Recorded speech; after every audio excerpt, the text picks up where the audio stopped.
So let's put one more example into this scene so I can show how you can change the naming convention but still use the same code. So as long as you keep some general rules, this system and this code will work under different conditions. Okay, so I have my generic boring colorless key and I have my generic boring colorless door. So let's use those objects too. So I start with the door this time. Let's create the door. Bring in the door I started with. I'm just going to zero it out straight on that object. Move it to the trigger volume.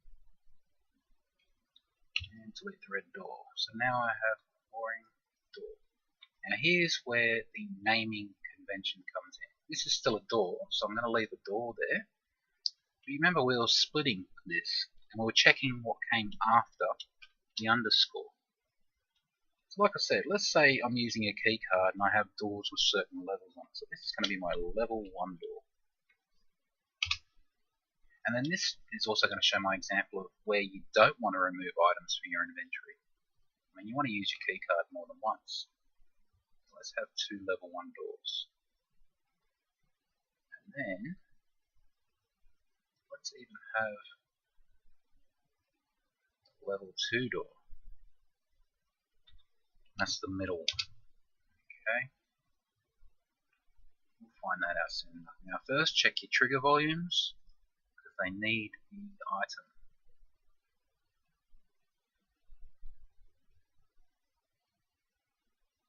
Okay, so that's the doors and the door trigger volumes all set up. Let's do the key. Let's just do a level 1 key card. Where's that key red? That's the closest. Let's bring that over here. I need more space. And where's my boring key? My boring key. And quickly align it. I'm just going to make it a child. Zero it out. Pull that back out. Key holder. Delete that. So I have a new trigger volume with a key holder with a key. And like I said, now we need to keep in with the naming convention. So this is going to be the key. You can even call it something. Security card. Because we're not using the first part of the name. We're using the second part. So these doors can be called portals. Build access ports, build exhaust vent. It could be called anything you want. The first half is not being used. The important part is after the underscore. So what's this security card going to be for? Level 1. Okay, so this should prove that everything is still working as is. Okay, so that key's actually over there. Alright, so you see what I've done? Let's just hit play.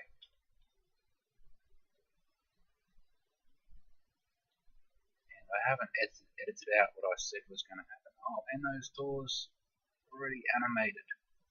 So I better turn off those animations too, because that wasn't too hard, was it?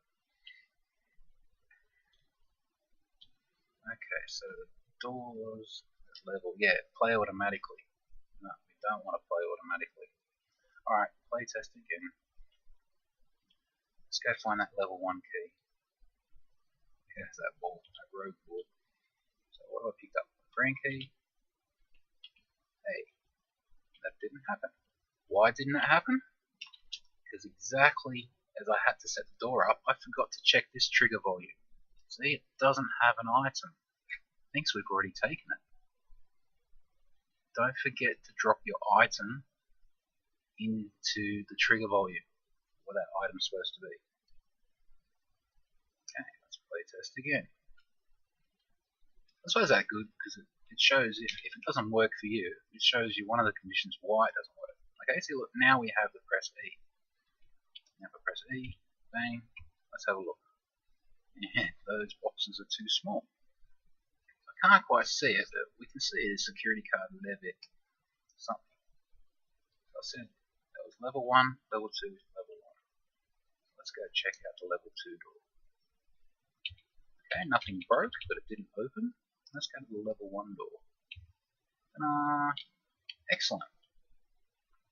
But because I didn't take away that remove at, when it comes to the other level 1 door, I can't open it. And that's all correct, because if I look at the player, I only have a green key, and I could have used my inventory button there actually. Okay, so I removed it.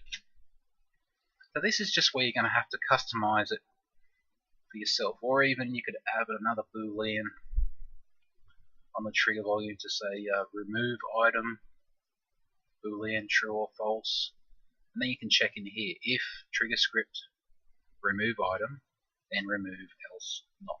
I mean, I could even write this in right here. Okay, let's do it. Okay, so is trigger for item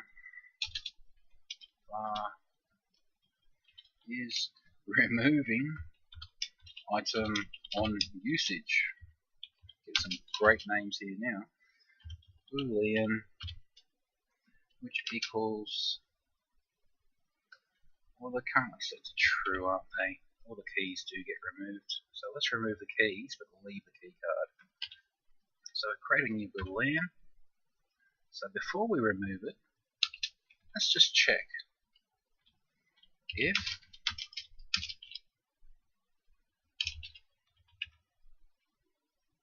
trigger script, caps lock,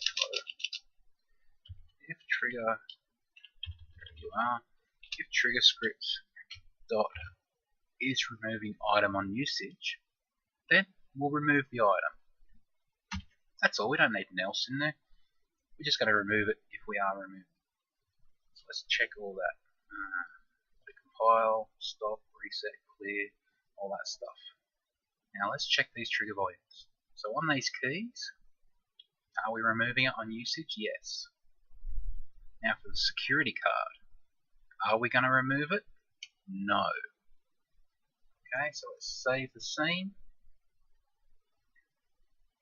Let's go and grab all the keys so we can see what's going on. Green key, yes. Blue key, yes. Security card, yes. Red key, yes. So we have 4 items in our inventory. Now let's go and try and use one of the keys first. So we definitely have a red key, so there it is down the bottom. I'll press E on this door, there it opens, and the red key has gone. It's been used up. Let's go to the green one. We have a green key, hit E, and now I don't have a green key. Okay, let's check one of these level 1 doors. Or even check the level 2 first. Okay, level 2 door, nothing happening. Okay, check the inventory. I have the level 1 security card. Press E, the door opens. And it was removed. What has happened there? Most strange.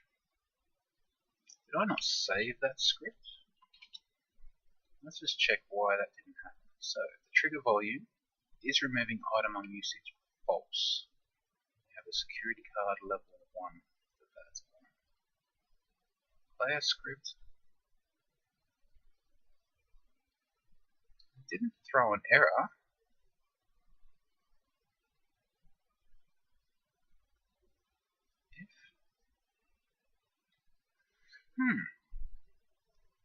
Now that is interesting. Is removing item on usage.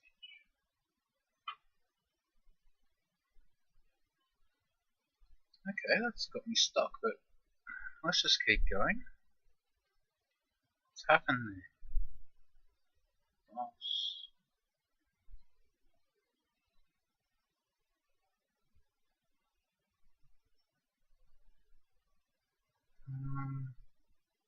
Oh, I put that on the key, haven't I?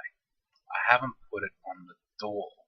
Okay, so it's not going to make a blind bit of difference if I set that removing item on usage on the key. We need to do it on the door. So let's find the level 1 doors. Yes, see?